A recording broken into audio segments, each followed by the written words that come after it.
Bonsoir, je suis heureux de vous retrouver pour cette nouvelle rencontre autour du livre de l'Apocalypse. La vision du Messie que nous avons vue la dernière fois ensemble introduisait la première partie de ce livre de l'Apocalypse. C'est dans cette vision que l'apôtre Jean avait reçu cet ordre: ce que tu vois, écris-le dans un livre et envoie-le aux 7 églises. Donc, nous allons maintenant entrer dans cette section des 7 églises. Alors, je la découvre.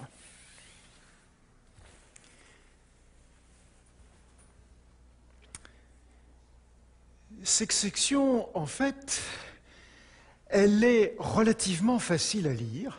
Dans chacune de ces lettres, donc 7 fois, nous allons retrouver les mêmes expressions. Premièrement, écrit au messager de l'église de, suivi par le nom de la ville où se trouve l'église. Ensuite, voici ce que dit, suivi par la présentation d'un des aspects du Messie qui a donné l'ordre d'écrire. Ensuite, je connais ou bien je sais, et qui présente la description de la situation de cette église. Ensuite, celui qui vaincra, expression qui introduit la promesse qui est faite au lecteur de chaque lettre. Et enfin, la dernière expression, que celui qui a des oreilles entende ce que l'Esprit dit aux églises. Alors, on va d'abord se poser une première question. Qui est concerné par cette lettre, par ces lettres, cette collection de lettres? D'abord, ce sont forcément, de toute évidence, les responsables et les membres des églises à qui elles ont été envoyées. Ces églises locales, en fait, nous ignorons pratiquement tout de leur situation. C'est vrai que nous disposons de quelques informations à propos de l'église d'Éphèse, parce que le livre des Actes des Apôtres nous raconte des visites de l'apôtre Paul dans cette ville. Et puis, nous avons aussi une lettre de ce même apôtre Paul qui a été écrite et envoyée aux chrétiens d'Éphèse. Mais peut-être aussi que les 3 lettres de Jean qui se trouvent à la fin du Nouveau Testament concernaient cette église. On n'en est pas tout à fait sûr. Par contre, pour les 6 autres églises, nous n'avons absolument aucune information, si ce n'est ce qui est écrit dans ces lettres.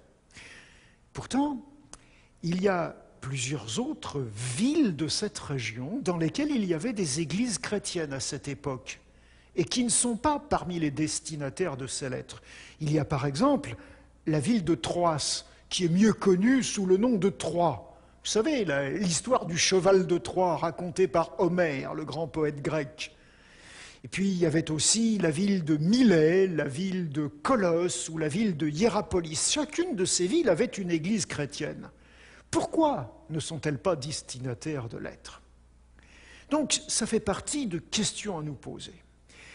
Maintenant, le texte dit que chaque personne qui est équipée d'oreilles est invitée à entendre ce que l'Esprit dit aux églises. C'est donc que tous les membres de toutes ces églises sont invités à lire le livre qui contient les lettres. Ils ne vont pas juste chercher les pages où se trouve la lettre de leur église. L'Esprit dit bien, dites aux églises, pas à chaque église séparément. Donc tous les membres de ces 7 églises pouvaient lire les 7 lettres. Donc ça, c'est une certitude. Maintenant, en dehors de ces gens-là, je n'ai vu personne dans cette salle qui n'avait pas d'oreilles. Je suppose que vous avez des oreilles, en tout cas moi j'en ai. Et c'est important parce qu'on se rend compte qu'il ne s'agit pas simplement de savoir si nous habitons la même région que les premiers destinataires ou si nous vivons à la même époque. Nous avons des oreilles, donc ces lettres nous sont destinées à vous et moi. Que nous soyons québécois, que nous soyons français, que nous vivions au XXIe siècle à une autre époque, nous sommes concernés. Et en particulier, nous sommes invités à devenir des vainqueurs et donc à bénéficier des promesses qui terminent chacune de ces lettres. Mais on pourrait faire une remarque supplémentaire. Quand on observe ces lettres, on se rend compte que de temps en temps, il y a dedans des prédictions particulières qui y sont faites. Et donc, ça nous invite à regarder ces lettres avec un facteur temps. Elles sont tournées vers l'avenir.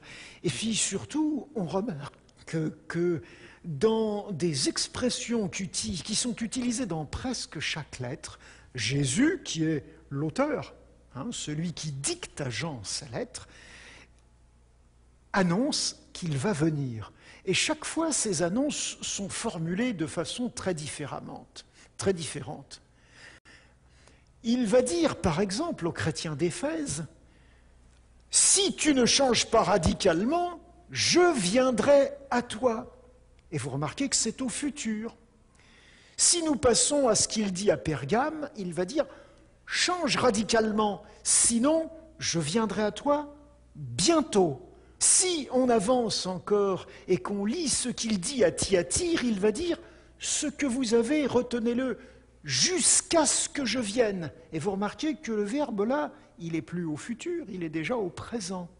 À Sardes, il va dire « Si tu ne veilles pas, je viendrai comme un voleur et tu ne sauras pas à quelle heure je viendrai. » Et vous remarquez que cette fois-ci, ça devient une histoire d'heures. C'est plus des jours, des semaines, des mois ou des années.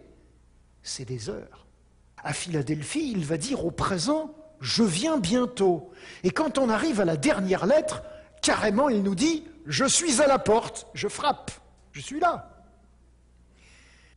Cette façon d'écrire semble bien donc indiquer que l'histoire chrétienne, pour le livre de l'Apocalypse, est subdivisée en 7 grandes périodes. Sinon, on ne comprendrait pas pourquoi les autres églises de cette région ne sont pas destinataires, elles aussi, de lettres. Les 7 églises nommées se trouvent toutes sur une route romaine ou sur plusieurs routes romaines qui se croisent. Elles sont situées à environ 50 à 65 km les unes des autres, 30 à 40 miles. Et en fait, elles représentent tout un circuit. Si on part d'Éphèse, qu'on va vers le nord, ensuite on tourne vers l'est et on redescend vers le sud, eh bien, on peut visiter toutes ces églises dans l'ordre où elles sont mentionnées. C'est donc comme si le Christ, qui est au milieu des chandeliers qui représentent cette église, faisait un voyage dans l'histoire d'une église à l'autre pour arriver jusqu'au bout de l'histoire chrétienne. Donc, nous avons peut-être aussi un indice qui montre que chacune de ces lettres peut être adressée à l'une des époques particulières de l'histoire du christianisme.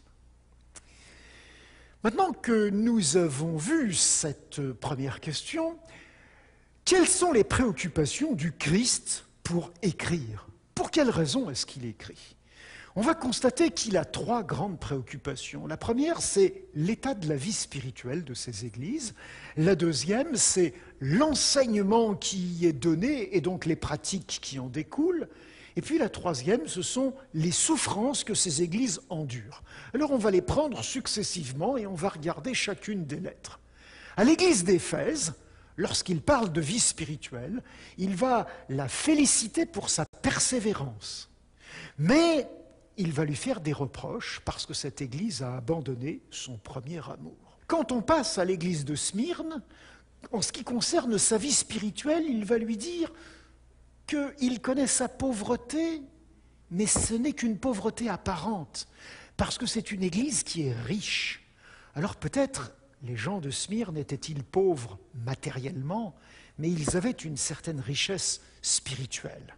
Si on continue, on arrive à l'église de Thyatire et on va voir que cette église est félicitée pour son amour, sa foi, sa fidèle service, sa constance. Donc, c'est une église qui reçoit pas mal d'encouragement. Si on poursuit, l'église de Sardes, elle en prend pour son grade. Elle passe pour être vivante, mais c'est une église qui est morte et elle est appelée à la vigilance. Donc la spiritualité n'est pas toujours brillante dans chacune de ces églises. À l'église de Philadelphie, le Christ va dire « J'ai mis devant toi une porte ouverte » et il va la féliciter pour sa persévérance. C'est certainement une qualité extrêmement importante, la persévérance. Enfin, quand on arrive à la lettre à Laodicée, il va dire à Laodicée, ça va pas, tu es tiède, et en plus tu te fais des illusions sur ta situation, tu te crois riche, alors que tu es pauvre, malheureux, misérable, aveugle, nu. Donc vous voyez que le Christ est vraiment préoccupé par l'état spirituel de chacune de ces églises. Il voudrait que les églises, en fait, soient vivantes, aimantes, chaleureuses, qu'elles soient constantes, persévérantes, qu'elles soient engagées dans la foi, dans le service.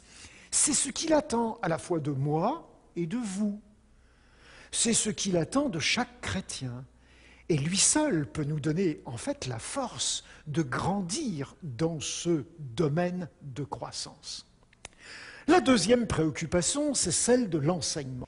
À l'église d'Éphèse, voici ce qu'il dit. « Je sais que tu ne peux supporter les méchants. Tu as éprouvé ceux qui se disent apôtres et qui ne le sont pas, et tu les as trouvés menteurs. » Il y a donc des gens qui, à Éphèse, prétendent être des apôtres et qui sont des menteurs, qui enseignent des mensonges.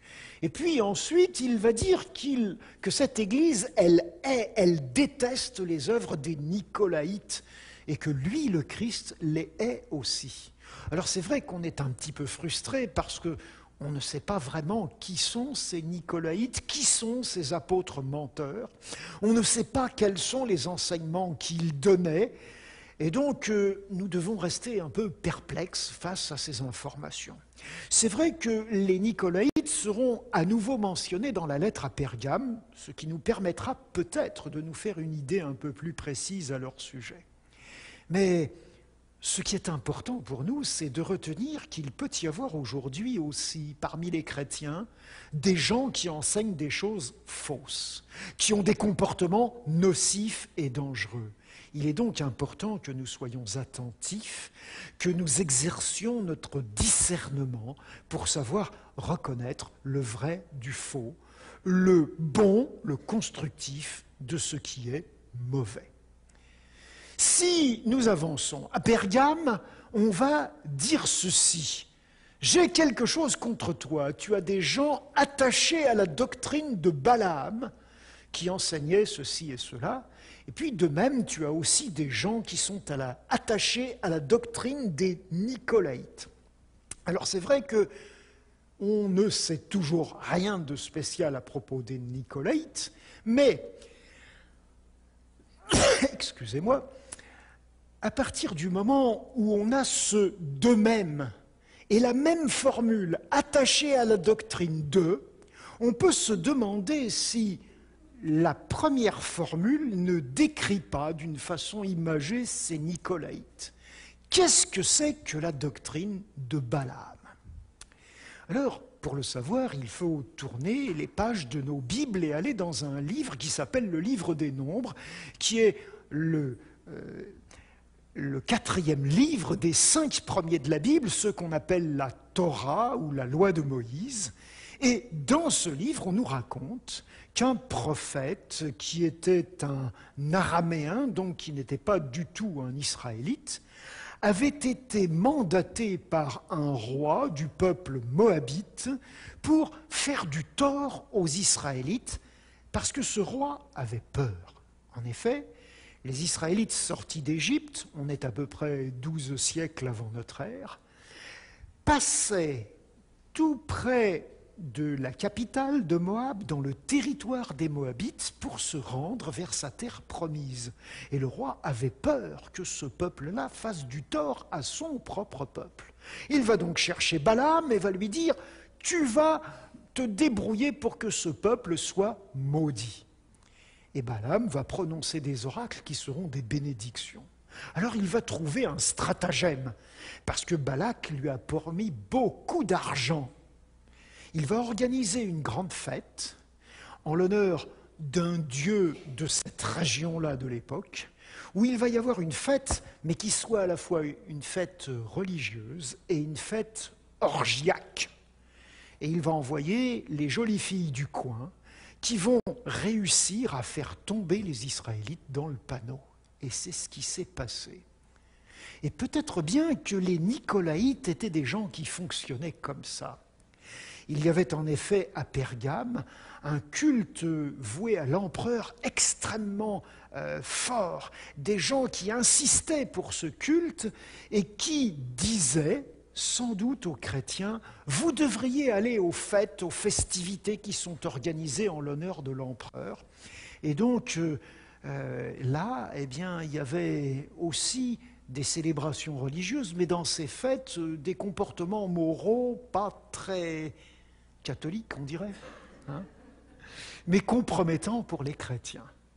Et on comprend que le Seigneur Jésus dise à cette Église, ne vous laissez pas embarquer par des gens qui enseignent des choses pareilles. Alors c'est vrai que pour nous, c'est aussi une invitation à être attentifs à tout ce qui, dans nos sociétés, peut nous inviter à nous compromettre, à avoir des attitudes qui ne sont pas celles que l'Évangile nous enseigne. Et donc, c'est une lecture qui est tout à fait pertinente pour nous encore aujourd'hui. Si nous avançons et que nous allons maintenant dans la lettre à l'église de Thyatire, ce que Jésus va dire, j'ai contre toi que tu laisses la femme Jézabel qui se dit prophétesse enseigner et séduire mes serviteurs. Alors là aussi, Jézabel, c'est un personnage biblique. On trouve son histoire racontée dans les livres des rois. C'était une princesse qui venait de Phénicie, qui avait épousé le roi Akab et qui a exercé avec son mari le pouvoir au IXe siècle avant notre ère. Et ce qu'elle avait de différent par rapport à Balaam, c'est qu'elle n'a pas hésité à utiliser la force, à faire mettre les gens à mort pour pouvoir imposer le culte de Baal, un dieu cananéen de l'époque. Et peut-être qu'il y a là aussi quelque chose de très important pour nous. Les chrétiens ont été tentés à travers l'histoire d'utiliser le pouvoir politique, judiciaire, le pouvoir militaire pour imposer leurs idées. Et ça, c'est quelque chose qui est complètement à l'opposé de l'enseignement du Christ. Ce que le Christ fait, c'est qu'il s'offre à notre foi. Il ne s'impose jamais, surtout pas par la force armée, par des décisions légales ou par des prises de pouvoir politiques. Il nous faut donc être très attentifs et nous garder de toute forme de christianisme qui utiliserait ces pouvoirs-là. Et vous remarquerez que quand la lettre continue à Thyatire, il va y avoir une menace qui est là. Elle ne veut pas, cette Jézabel, se repentir. Je vais donc la jeter sur un lit et envoyer une grande détresse à ceux qui commettent adultère avec elle, à moins qu'ils ne se repentent. Je ferai mourir ses enfants. Là, l'auteur, l'apôtre Jean, utilise une histoire qui avait été racontée par le prophète Ézéchiel. Dans cette histoire, Dieu se comparait à un homme qui un jour, au bord d'un chemin, avait rencontré une petite fille abandonnée. Il l'avait recueillie, en avait pris soin, et quand elle a grandi, il en a fait son épouse. Et puis, elle lui est devenue infidèle. Elle s'est prostituée. Alors évidemment, Dieu était déçu.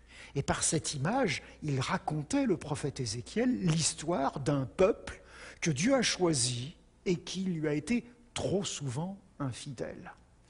Et donc, il est en train de nous dire qu'un Dieu déçu, un Dieu qui a été trahi, est un Dieu qui peut, faire mourir des enfants, qui peut mettre en évidence les fautes qui ont été commises, parce que c'est un Dieu juge. Et c'est important de nous rappeler cette notion, parce que dans le livre de l'Apocalypse, Dieu juge est une notion très importante et fréquente. Il va dire pourtant que dans cette église de Thyatire, il y a quelques personnes qui ne reçoivent pas cette doctrine et qui n'ont pas connu ce qu'il va appeler les profondeurs de Satan, c'est-à-dire vraiment les choses les plus abominables qui sont commises par ce groupe représenté par cette femme Jézabel. Quand nous passons à la lettre à Philadelphie, on nous dit que ceux de la synagogue de Satan qui se disent juifs et qui ne le sont pas sont des menteurs, qu'ils mentent eux aussi. Alors là encore, on n'a pas d'informations très précises sur ce qui s'est passé à Pergame dans ce domaine-là. Certains pensent que c'était un conflit entre les chrétiens de l'Église et la synagogue qui rassemblait les Juifs dans cette ville hors du territoire d'Israël.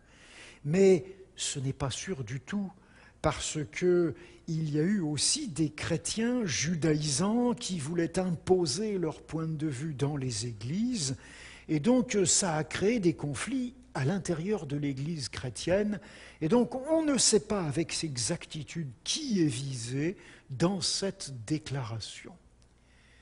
Mais dans cette Église, vous remarquez qu'il y a quand même une expression où on dit qu'elle a gardé la parole. Et c'est peut-être là aussi une leçon que nous avons à apprendre. Nous avons la parole de Dieu comme référence et nous sommes invités à la garder. C'est là que se trouvera notre sécurité. C'est grâce à elle qu'on peut discerner si un enseignement est mensonger ou s'il ne l'est pas. Troisième préoccupation du Christ vis-à-vis de ces églises, les souffrances qu'elles endurent, les persécutions dont elles sont victimes. Par exemple, à l'église d'Éphèse, il va dire « Tu as souffert à cause de mon nom et tu ne t'es pas lassé ». Il continue en disant à l'église de Smyrne « Je connais ta détresse ». Les calomnies de la part de ceux qui se disent juifs et qui ne le sont pas, mais qui sont une synagogue de Satan. C'est la première fois dans le livre de l'Apocalypse qu'on utilise ce nom propre, Satan. Satan, c'est un mot qui veut dire adversaire. De cette façon, la Bible désigne le grand adversaire de Dieu et de son projet en faveur de l'humanité. C'est l'esprit du mal. C'est aussi, en fait, celui qui s'oppose à Dieu en permanence et qui va s'opposer à son peuple. Et on aura l'occasion à plusieurs reprises de trouver d'autres passages qui, dans ce livre de l'Apocalypse, mettra en scène ce personnage de Satan. À Smyrne, on continue à parler, le Christ continue à dire, voilà, ne crains pas ce que tu vas souffrir. Cette Église, non seulement elle souffre déjà de calomnie, mais elle va encore, dans l'avenir, souffrir d'autres choses. Voici, le diable va jeter quelques-uns de vous en prison, afin que vous soyez éprouvés, et vous aurez une détresse de 10 jours. Donc, le diable, c'est une autre désignation de cet adversaire, ce Satan. Diabolos, c'est un mot grec, alors que Satan, c'est un nom hébreu, mais ça veut dire la même chose, c'est l'adversaire, celui qui est contre. Ici, vous remarquez qu'on annonce une détresse qui va être à la fois de l'incarcération, de la prison, mais aussi qui va durer 10 jours. Et on s'est souvent demandé si c'était un code que l'apôtre Jean utilisait là. Est-ce que c'est vraiment 10 jours, une durée chronologique de 10 jours, ou est-ce que c'est un code différent?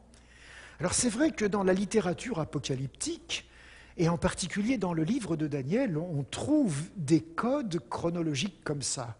Par exemple, Daniel a fait une prophétie qui parle de 70 semaines.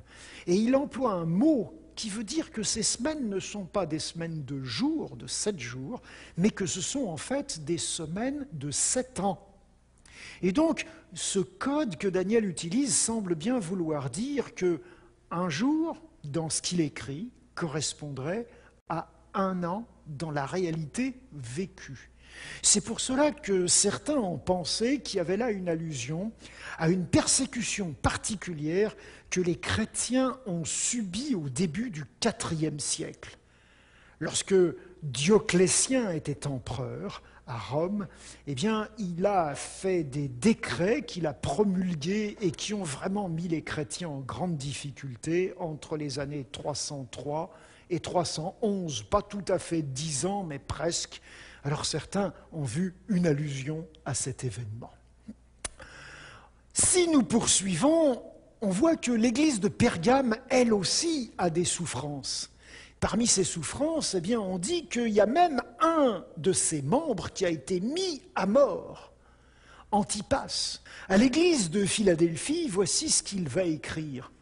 Tu as gardé la parole de la persévérance, moi je te garderai aussi à l'heure de l'épreuve qui va venir sur le monde entier pour tous les habitants de la terre. Cette expression est une expression que nous aurons l'occasion de retrouver dans l'Apocalypse. Elle désigne en fait la dernière grande épreuve de l'histoire humaine. Faisons un petit bilan. Ce Christ qui se préoccupe à la fois de l'état spirituel de l'Église, de l'enseignement qui y est donné et des souffrances qui y sont vécues, se présente donc comme celui qui sonde les cœurs et les reins et qui rendra à chacun de vous selon ses œuvres. C'est un Christ juge. C'est un Christ qui, comme l'apôtre Paul le disait, nous invite à ne pas nous venger, à ne pas essayer de rendre justice nous-mêmes. Il est plus juste que nous. Il connaît les choses à fond. Il connaît les cœurs et pas simplement la surface, les apparences. Laissons-le être le juge. Il sera un bon juge. Faisons-lui confiance. Et puis, je voudrais conclure avec cette petite phrase qui fait partie du message à l'église de Laodicée. Parce que c'est une phrase qui est une des clés importantes de l'Apocalypse. Celui qui juge, celui qui reprend, celui qui discipline, c'est celui qui dit « je reprends et je discipline tous ceux que j'aime ». Dieu, le Christ, est d'abord un Dieu d'amour. Et c'est parce qu'il nous aime que, comme un père, il corrige ses enfants. Il veut leur enseigner à grandir d'une façon qui soit aussi belle que possible, aussi noble que possible, pour son bonheur. Alors, ce que je souhaite vivement, c'est que ce soir, demain, vous puissiez le temps de relire les chapitres 2 et 3 du livre de l'Apocalypse, où sont écrits ces 7 lettres à ces 7 églises. Vous y découvrirez ce Dieu d'amour, mais vous y découvrirez aussi ce message que j'ai essayé de vous résumer et qui nous concerne tous. Parce que nous avons des oreilles et nous sommes donc invités à écouter ce que l'Esprit dit aux églises. Et comme l'on dit, à bon entendeur, salut, bonsoir.